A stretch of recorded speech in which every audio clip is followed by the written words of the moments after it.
HTML ట్యాగ్స్లో మనం ఏ విధంగా అయితే అట్రిబ్యూట్స్ వాడుతున్నామో అదేవిధంగా XML ఎలిమెంట్స్కి కూడా మనం అట్రిబ్యూట్స్ సెట్ చేయొచ్చు.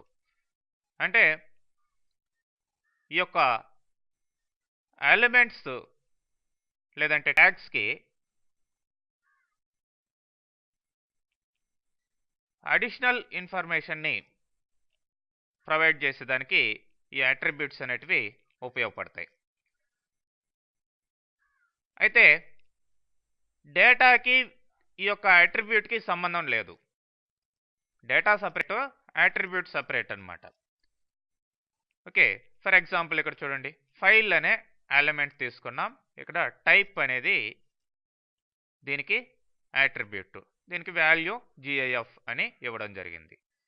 మరి ఈ టైప్ ఈక్వల్ టు GIF అనేది డేటాకి దీనికి సంబంధం లేదు. మరి అట్రిబ్యూట్కి ఎప్పుడు కూడా వాల్యూస్ అసైన్ చేసేటప్పుడు ఫర్ ఎగ్జాంపుల్ ఇలా ఉందనుకోండి, ఈక్వల్ టు రెడ్ అని ఇచ్చాం. ఇది విత్ ఇన్ సింగిల్ కొటేషన్లో కానీ డబుల్ కొటేషన్లో కానీ ఉండాలి. ఇలా ఒకవేళ అట్రిబ్యూట్ వాల్యూ ఇలా లెంతీగా ఉంది, మధ్యలో కొటేషన్లో ఇవ్వాల్సిన అవసరం ఉంది. సపోజ్ రోస్ ఇండియా నెట్ అనేది సంథింగ్ లెంతీ వాల్యూ అనమాట. దాంట్లో ఇండియా అనేది విత్ ఇన్ కొటేషన్లో రావాలి. మరి అలాంటప్పుడు ఇటు సైడ్ అటు సైడ్ సింగిల్ కొటేషన్ ఇవ్వాలి. మరి ఇండియా అనేది సింగిల్ కొటేషన్లో రావాలి అనుకుంటే ఇటు సైడు అటు సైడు డబుల్ కొటేషన్లో ఇవ్వాల్సిన అవసరం ఉంటుంది. ఓకే, మరి ఈ యొక్క ఎలిమెంట్స్కి ఇవి అట్రిబ్యూట్స్ అనేటివి మెటా డేటా మాదిరిగానే ఉపయోగపడతాయి. అంటే డేటా యొక్క డిస్క్రిప్షన్ చెప్పే డేటానే ఈ యొక్క మెటా డేటా అంటాం. అదే అట్రిబ్యూట్గా మనం చెప్పుకోవచ్చు. మరి అట్రిబ్యూట్ లోపలే ఎలిమెంట్ లోపలే మీరు అట్రిబ్యూట్స్ని ఈ విధంగా ఇచ్చారనుకోండి.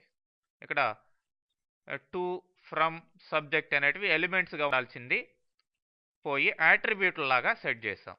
సో ఇప్పుడు వీటి వల్ల ఈ డేటాని ఈ విధంగా హ్యాండిల్ చేయడం అనేది రాంగ్ అనమాట, నాట్ గుడ్ ప్రాక్టీస్. మరి వీటిల్ని ఏం చేయాలంటే ఇక్కడ ఫస్ట్ చూడండి, ఫర్ ఎగ్జాంపుల్ ఈ విధంగా డేట్ అనే దాన్ని నేను తీసుకోవాలి. డేట్ని అట్రిబ్యూట్గా ఇచ్చాం. తర్వాత ఈ యొక్క డేట్ని దేనికి అట్రిబ్యూట్గా ఇచ్చాను? ఈమెయిల్కి అట్రిబ్యూట్గా ఇచ్చాను. మామూలుగా దాన్ని సపరేట్ ఈ విధంగా చేయొచ్చు ఈమెయిల్ కింద. ఫర్దర్గా అయితే ఇట్లా చేయొచ్చు. ఈమెయిల్ కింద కాకుండా డేట్ అనే ఎలిమెంట్ తీసుకొని ఆ డేట్ కింద డే, మంత్, ఇయర్ అని ఇట్లా బ్రాడ్గా మనం చేసినట్లయితే ఇవి ఈ యొక్క అట్రిబ్యూట్ వాల్యూస్ కాస్త ఎలిమెంట్ వాల్యూస్గా కన్వర్ట్ అయ్యి డేటాగా మనకి XML డాక్యుమెంట్లో ఉపయోగపడుతుంది. అంటే ఈ విధంగా ఇవ్వడం దిస్ నాట్ గుడ్ ప్రాక్టీస్ అన్నమాట. ఓకే, మీరు ఏదైతే ఎలిమెంట్ కింద అట్రిబ్యూట్కి అసైన్ చేసిన వాల్యూస్ డేటాగా ఉపయోగపడాలి అనుకుంటే ఈ విధంగా మీరు బ్రాడ్గా డిస్క్రైబ్ చేయాల్సిన అవసరం ఉంది. ఓకే.